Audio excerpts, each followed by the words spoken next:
En 2025, on peut se poser la question de: est-ce que le diplôme vaut encore quelque chose?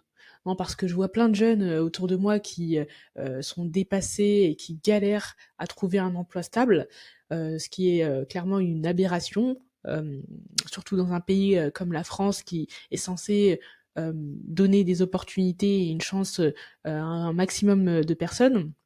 Et en fait, ce que je me dis, c'est que le monde est clairement en train de changer. Alors, on nous a vendu le diplôme comme un saint graal, comme un passeport de réussite, de reconnaissance et de sécurité. Mais aujourd'hui, j'ai le sentiment que le monde est en train de changer. Alors, je dis pas qu'il faut pas forcément faire des études, mais je pense qu'il faut s'adapter et développer des compétences de réactivité. Ça sera primordial dans les années qui vont venir, notamment avec l'intelligence artificielle. Mais aujourd'hui, tu peux avoir un bac plus 5 et galérer à trouver un CDI ou un emploi stable. C'est que le diplôme ne vaut peut-être plus grand-chose. Il y a peut-être trop de monde qui se sont lancés dans cette voie royale. Et aujourd'hui, ce qui compte, c'est vraiment ta capacité à t'adapter, à apprendre plus vite dans un environnement qui est en changement constant.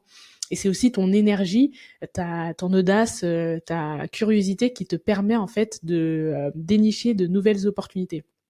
Et le monde ne cherche plus des profils ou des CV parfaits sur le papier, mais vraiment cette capacité, cette appétence à être plus réactif, à trouver des opportunités, à les créer et les construire aussi par toi-même.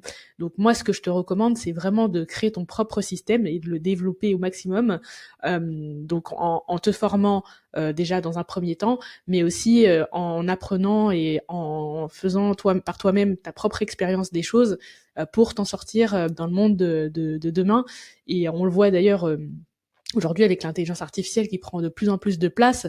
Je pense notamment au métier des développeurs informatiques où une intelligence artificielle peut clairement développer un site web ou une application web beaucoup plus rapidement qu'un être humain. Donc pour moi, le métier de développeur web est voué potentiellement à disparaître d'ici les prochaines années ou à fortement évoluer. Et on se rend compte aussi que le chômage chez les jeunes atteint des sommets assez importants. On est à 18,8% encore aujourd'hui. Donc pour moi, il faut vraiment que tu te saisisses d'opportunités, que tu ne lâches rien et que tu prennes conscience de ce mouvement qui est en train de se mettre en place dans le secteur de l'emploi et de l'embauche en 2025 et dans les années à venir.